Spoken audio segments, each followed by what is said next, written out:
On the Sony A7 IV, we have the function button, which gives you a whole bunch of customizable options. But we can actually change this menu and its features right here.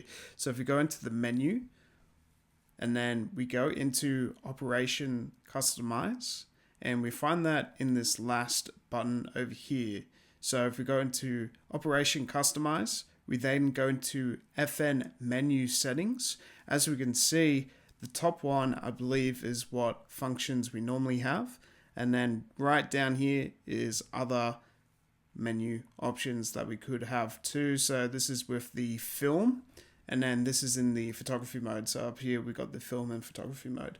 So we can actually edit this mode. So instead of, let's say, we got the record media settings, we can then change this to anything, aspect ratio, if we really want to. So as we can see, we now have aspect ratio right here. And maybe let's go through all the different options you could have. So you can start with exposure. So we could go in there, edit the ISO straight away, or we could go ISO auto. We got exposure compensation or something like that. That's what that would mean. We got metering mode.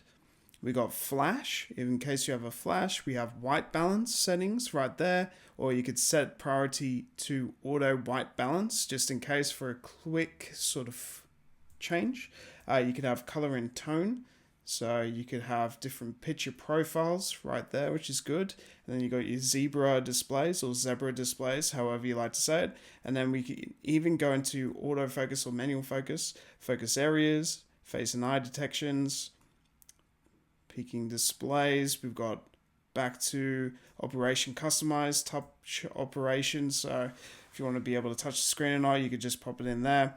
Your audio settings, all sorts. So it's really advanced what we could do here and actually customize this full menu to however we want, which is really good. So that's how we can really customize this menu to how we want it for both photography and filmmaking settings. Thank you for watching.